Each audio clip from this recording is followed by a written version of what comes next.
உண்டாவதாக. இந்த வேதமே வெளிச்சம் என்ற நிகழ்ச்சியின் மூலம் உங்களை நான் அன்போடு வாழ்த்தி வரவேற்கிறேன்.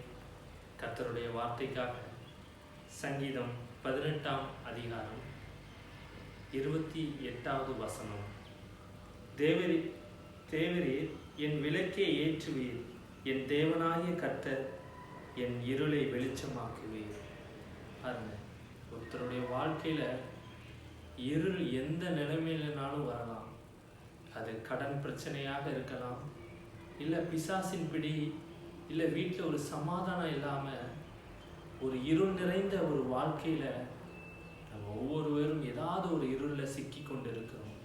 இந்த வேத வசனம் சொல்கிறது, கர்த்தர் நமக்கு ஒளியாக வந்தார்.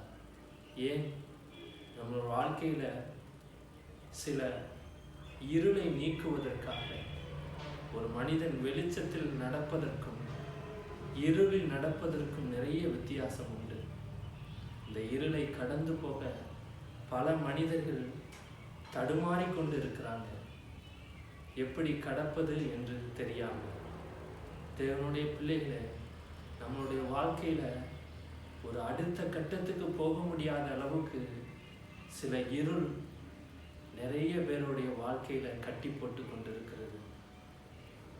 கர்த்தர் தான் அந்த இருளில் இருந்து ஒவ்வொருடைய வாழ்க்கையிலையும் அந்த இருளில் இருந்து விடுதலை தர முடியும். எத்தனை பேர் விசுவாசிப்பீங்க? கர்த்தர் உங்கள் வாழ்க்கையில இருளில் இருந்து ஒரு சமாதானத்தை கொடுப்பார், இருளில் இருந்து ஒரு விடுதலையை கொடுப்பார். எதெல்லாம் உங்கள் வாழ்க்கையை, பிள்ளைகளுடைய வாழ்க்கையில இருளாக இருந்து உங்களை வேதனைப்படுத்தி கொண்டிருக்கிறதோ அது எல்லாவற்றையும் கர்த்தர் அந்த இருளிலிருந்து உங்களுக்கு ஒரு விடுதலை தருவார், நிச்சயம் தருவார். அந்த இருள் உங்களை சூழ்ந்து கொண்டிருக்கலாம். அந்த இருள் உங்களை அடுத்த கட்டத்துக்கு நகராம உங்கள் வாழ்க்கையை பிடித்து கொண்டிருக்கலாம்.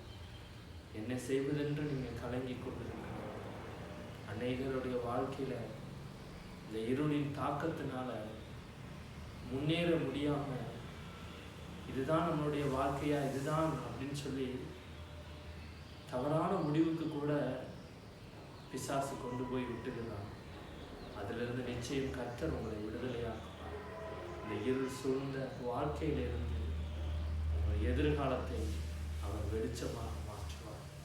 அவருடைய கரத்தில் நம்ம ஒப்பு கொடுக்கணும். ஆண்டவரே, என் பிள்ளைகளுடைய வாழ்க்கையில் ஒரு இருள் இருக்கிறது, என் குடும்பத்தில் ஒரு இருள் இருக்கிறது, அது எல்லாவற்றிலிருந்து நீர் எங்களை விடுவிப்பீரப்பா. நாங்கள் வெளிச்சத்தை காணணும், எங்கள் குடும்பம் வெளிச்சத்தை காணணும், என் வியாபாரத்தில், என் தொழிலில் ஒரு வெளிச்சத்தை காணணும், என் வேலையில் ஒரு வெளிச்சத்தை காணணும். நான் எவ்வளவோ முயற்சிக்கிறேன், ஆனாலும் ஒன்றும் ஆக மாட்டுக்கே அப்படின்னு நீங்கள் கலங்கலாம்.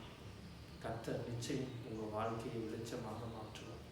அந்த வார்த்தை, தேவரீர் என் விளக்கை ஏற்றுவீர். இந்த விளக்கு அணைந்து போன நிலைமையில தருவாயில இருக்கலாம்.